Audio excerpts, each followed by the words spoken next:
The perspective here is Southeast Volusia, that's why we're here, right? Southeast Volusia, homeless issues here. And Pastor Dove was on to part of the issue here, and that's collectively, maybe at the end of this, we can all agree that we need a Southeast Volusia Services Center in Southeast Volusia for all the nonprofits. Before I was a county council member, I vice-chaired the Children Families Advisory Board for Flag Revolution.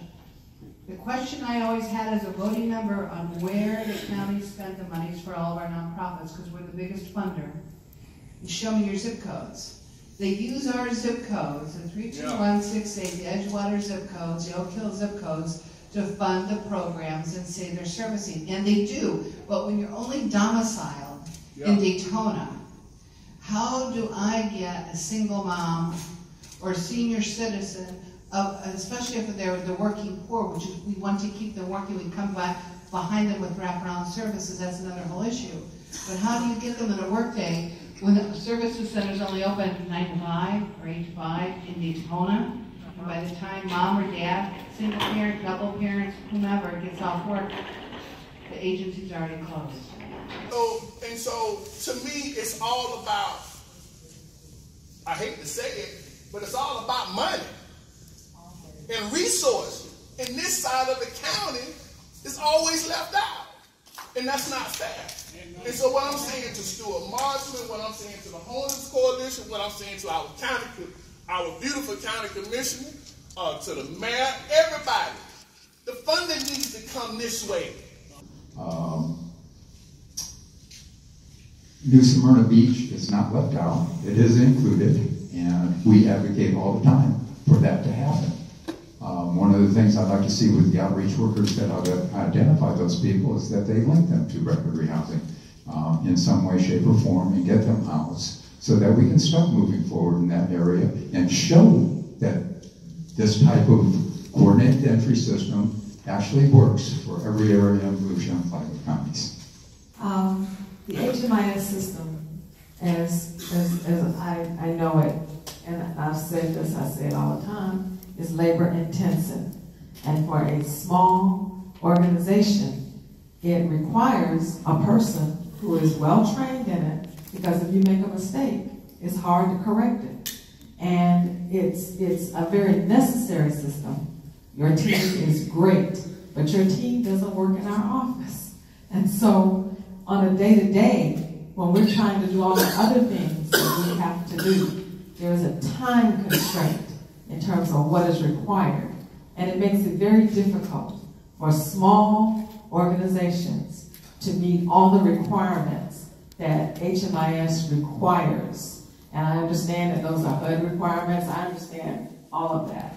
But what I'm saying is that part of what some of that grant money needs to go for is to help smaller organizations who are always and very necessary, because even with the large institution that's going to come on board, they will still not solve the problem of homelessness in Volusia County. We are the new kid on the block, so nobody's throwing money at us. A lot of times people bring donations. We have an incredible network of people that are donating to Restoration House. Everything from food to furniture. And the realtors in Volusia County have, as of last August, they agreed to provide a hot meal every day. And so they're on rotation. Somebody drops off a hot meal 6 days a week at Restoration House. Up until about a couple of years ago, whenever law enforcement had some contact with homeless, it usually resulted in an arrest. Through our training, and I got to tell you that I'm very proud of our police department, because we are way out in front of most police agencies in terms of our training. Every one of our officers is trained in de-escalation. We just finished our second round of de-escalation training last week. They're trained in crisis intervention, and they're trained in autism. It's important that we understand this, because we are constantly dealing with mental illness. We're constantly dealing with substance abuse. And the answer to those two problems is not jail. Unfortunately, that still happens.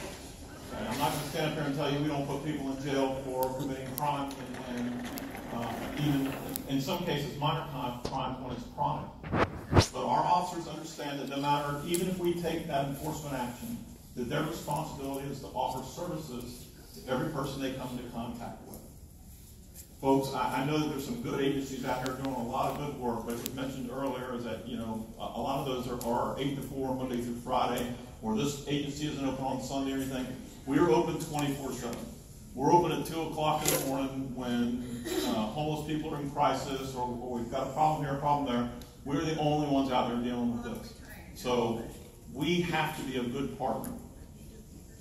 I would love to see, I want to throw out some a shout here to Dr. Bethune. I would love to see a restoration house here in New Smyrna.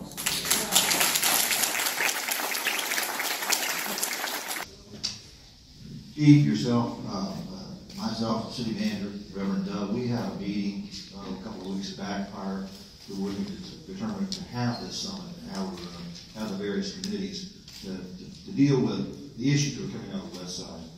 And one of the thought processes that we had, and you mentioned something like a restoration in New Smyrna area, like they have in the Daytona area, and you threw out the idea that you were willing to give away a percentage of your impact fees, and the fire department was willing to give away a percentage of their impact fees to go into a fund that would actually pay for something like a transitional home. And I think that this is an idea, and my fellow commissioners don't know this yet, but we need to bring this forward as a policy decision-making issue for the city of New Smyrna Beach.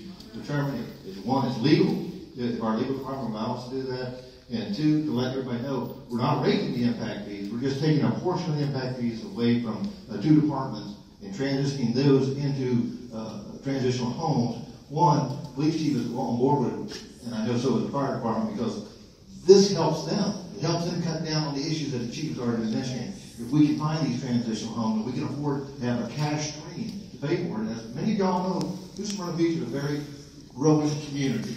We have a lot of homes that are being projected to be built in New Smyrna Beach, so we have a pretty good cash stream if we can make it work legally. So that's an idea that I hope that we can move forward on the transitional home. Thank you.